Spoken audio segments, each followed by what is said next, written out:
nos guerres, nos paix. Ce que nous voulons tous, c'est la paix. Mais il faut comprendre qu'on ne peut créer la paix qu'en soi. La paix ne se crée ni ne se force chez l'autre. Par contre, nous sommes responsables de la paix en nous. Chercher la paix vers l'extérieur par quelque solution que ce soit, si on ne la crée pas au préalable en soi, est illusoire. C'est une énergie investie en pure perte.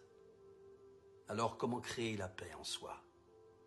En prenant la responsabilité de ses pensées et en regardant passer en nous nos accusations, nos jugements, notre dévalorisation, nos gestes d'agressions internes quotidiens sous la forme de « j'y arriverai pas, je ne suis pas capable, ça ne va jamais marcher, je ne suis pas assez ceci, je ne suis pas assez cela, etc., etc., etc. » Dès lors que vous parvenez à vous aimer et à vous estimer, une douceur se dégage. Chaque millimètre intérieur parcouru avec la ferme intention de vous apaiser dans votre rapport à vous-même, dans votre foi en vous-même, se ressent immédiatement dans votre énergie et contribue à la paix vers le monde. Le cœur du sujet est donc, et ce n'est pas si simple que cela, de ne pas regarder la responsabilité des autres, juger leur violence, leurs agissements, prendre de haut, mépriser, mais de regarder sa propre violence, ses propres manigances, et de découvrir qu'il y a toujours une blessure d'estime dessous. Inutile et souvent vain de contempler la violence de telle ou telle guerre, de prendre parti, de déterminer qui sont les gentils et les méchants, les victimes et les bourreaux. Tout cela alimente le flux de la guerre. Utile de demeurer calme.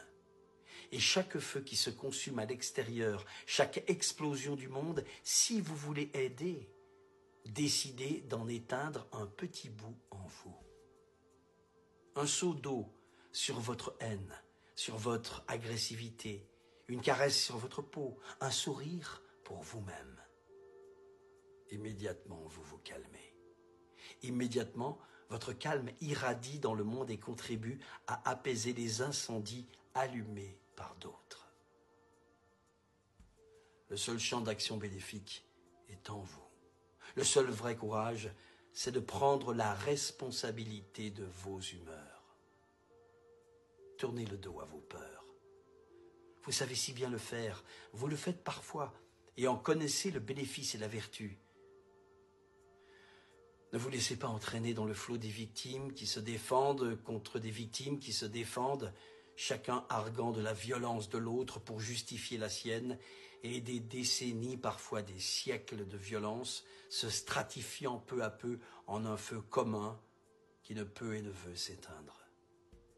Détournez-vous de ces grands incendies et occupez-vous de vos petits incendies, ces foyers internes faits de vos pensées négatives à propos de vous-même.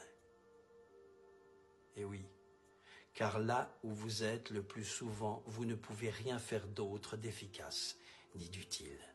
Mais cela, vous pouvez le faire si vous êtes humble et courageux. Et si un nombre assez grand d'humains le font en eux, bientôt une énergie nouvelle se dégage. Un oxygène dans l'air qui n'alimente aucun feu et ne brûle que de paix, de joie, de tranquillité. Seuls ceux qui connaissent la profonde vérité de ceci contribuent à la paix. Les vindicatifs qui appellent à se défendre, ne plus se laisser faire, en finir avec le grand mal, ne se voient pas eux-mêmes participants à la terreur.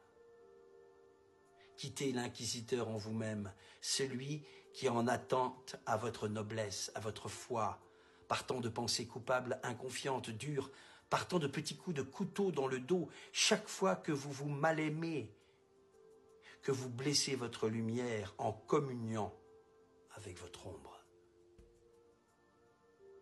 Pour la plupart d'entre nous, c'est la seule chose que nous puissions faire. Et rien ne nous empêche de le faire. Et l'utilité de le faire pour nous-mêmes, pour nos proches et pour le monde est réelle, immédiate, tangible.